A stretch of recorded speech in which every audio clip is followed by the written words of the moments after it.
Recuerdos de Merceditas. Autor Fabián Sevilla. Capítulo 2. Las alas del mulato. Molinero de oficio, espíritu de inventor. La imaginación del mulato Tejeda tenía alas, y cuando se cansó de crear aparatos o modificar mecanismos que ya existían, comenzó a pensar más alto. Se propuso volar. Pero aquello ocurría muchos años después de que aportara todo su ingenio para colaborar con el ejército de los Andes. A inicios de 1815, si algo le sobraba al coronel San Martín, eran obstáculos para dotar a sus tropas con todo lo que necesitaban. Y uno de sus problemas era conseguir paño.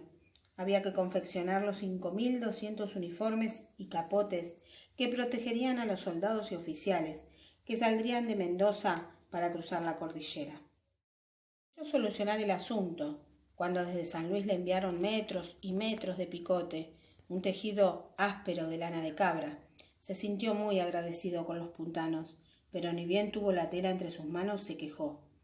Tiene la trama muy abierta y es demasiado blanda. No abrigará del frío cordillerano. Hay que compactarla entonces, estimó fray Luis Beltrán. Debe haber algún modo de hacerlo. San Martín confiaba en ese fraile, que si no conseguía lo que quería lo inventaba. Por eso lo había nombrado jefe de la maestranza del ejército, y por eso también accedió cuando Beltrán le dijo: «Déjeme averiguarlo», y salió de la oficina a los trancos. Esa tarde y esa noche y todo el día siguiente el fraile los pasó revisando la biblioteca del convento de San Francisco hasta hallar el libro indicado. Así supo sobre el proceso para compactar las telas. El trabajo debía hacerse utilizando un batán, una serie de mazos movidos con la fuerza del agua que de tanto golpear las mantas lograba compactarlas. La máquina funciona igual que un molino, explicó el fraile cuando estuvo de vuelta frente a San Martín. Y estoy seguro de que esta es una tarea ideal para Andrés Tejada. Aquel era un mulato que tenía a su cargo el molino del Estado. Desde que había comenzado a formarse el ejército, de ese establecimiento salía la harina para preparar las comidas de la tropa. ¿Y por qué debemos recurrir a él?, dudó el coronel. Como yo, es dado a inventar cosas delirantes y admirables. Beltrán sintió algo de culpa por su vanidad. Luego le contó que el molinero había fabricado rarezas salidas de su mente, pero que en realidad funcionaban o que modificaba aparatos que terminaban sirviendo para fines distintos de aquellos para los que habían sido creados. Su mente tiene alas, se entusiasmó el fraile. Él podría diseñar un batán, y con la autorización de San Martín se reunió con el molinero. No le costó mucho convencerlo. La propuesta de transformar el molino en batán hizo volar la imaginación del mulato. Durante varios días, Tejada estuvo dibujando el plano de la maquinaria en un cuaderno destartalado. Cuando lo creyó listo, se lo llevó a Beltrán, quien a su vez se lo presentó a su jefe. El fraile explicó cómo sería esa máquina. La rueda del molino se movía con el agua que bajaba de una acequia y lograba desplazar las piedras con las que habitualmente se molía el maíz. A las piedras les añadirían unos mazos de bronce que servirían para golpear las telas, previamente hervidas en saligreda, hasta ablandarlas. El coronel analizó el proyecto y le dio el visto bueno. Enseguida, Tejada puso manos a la obra junto a varios peones.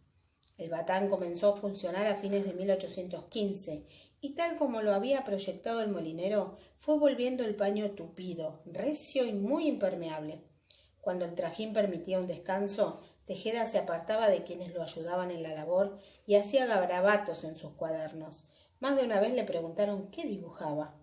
«Algo que solo importa a los pájaros del cielo», respondía siempre murmurando. Toda la tela al fin fue abatanada. Entonces solo quedaba teñirla del color que quería San Martín. Recién después se la convertiría en los uniformes y capotes del ejército. Tejada había cumplido su objetivo. Se le pagó un buen sueldo y su talento fue premiado por San Martín. Antes de salir hacia Chile, el ya general lo nombró ciudadano, por entonces un privilegio para pocos y que jamás se había otorgado a un mulato que volvió a moler maíz y que al fin pudo concentrarse en crear lo que, según decía, solo importaba a los pájaros del cielo. Tenía ganas de volar, pero de verdad. Estudiando el vuelo de los caranchos, unos 10 años después de haber servido con su ingenio al ejército, logró construir un aparato. Era un armazón de cañas que se sujetaba con correas a la espalda y los brazos que tenían añadidas un par de alas de tela y plumas de cóndor. Con él se lanzó desde el tejado de aquel molino, que había sido batán, y voló apenas unos metros, hasta estrellarse contra el suelo. Le costó graves heridas, pero no abandonó su ilusión, y cuando los dolores se lo permitían hacía dibujos para perfeccionar el fracasado aparato volador. Sin embargo, su cuerpo no logró recomponerse, y a los pocos meses del cortísimo vuelo, el molinero desplegó las alas, esa vez para siempre.